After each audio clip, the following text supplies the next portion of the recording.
ஒரு நபர் ஒரு பெண் மருத்துவரை கடத்தி அறுவை சிகிச்சை அறைக்குள் நுழைகிறார். அறுவை சிகிச்சை செய்து கொண்டிருந்த மருத்துவர்கள் அனைவரும் அச்சத்தில் வெளிரிப் போயினர். அந்த நபர் அனைவரையும் அறுவை சிகிச்சையை நிறுத்துமாறு மிரட்டுகிறார், இல்லையென்றால் பெண் மருத்துவரை கொன்று விடுவதாக கூறுகிறார். ஒரு செவிலியர் ரகசியமாக தனது தொலைபேசியை எடுத்து காவல்துறைக்கு தகவல் தெரிவிக்க முயற்சிக்கிறார், ஆனால் அந்த நபரால் கண்டுபிடிக்கப்படுகிறார்.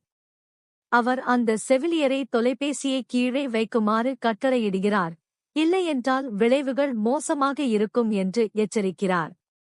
செவிலியர் வேறு வழியின்றி தொலைபேசியை மேசையில் வைக்கிறார், ஆனால் வைப்பதற்கு முன் அவர் காவல் கட்டுப்பாட்டு அறைக்கு அழைப்பு விடுத்துவிடுகிறார். பின்னர் அந்த நபரிடம் சமாதானம் பேசுவது போல் நடித்து அங்குள்ள நிலைமையை காவல்துறைக்கு விவரிக்கிறார். தகவல் கிடைத்தவுடன் காவல்துறை மீட்புக் குழுவை அனுப்புகிறது.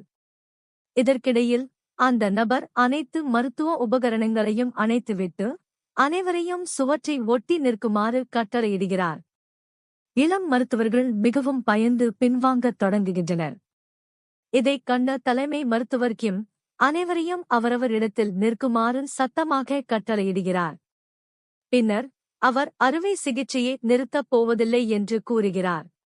அனைவரும் அவரது முடிவைக் கண்டு ஆச்சரியப்படுகின்றனர். சக மருத்துவருக்கு பயமாக இருந்தாலும் தலைமை மருத்துவர் மீது மிகுந்த நம்பிக்கை வைத்திருந்ததால் நடுங்கிய குரலில் சரி என்று கூறுகிறார். நான் அவளைக் கொல்ல மாட்டேன் என்று நினைக்கிறாயா என்று அந்த நபர் கோபமாகக் கேட்கிறார்.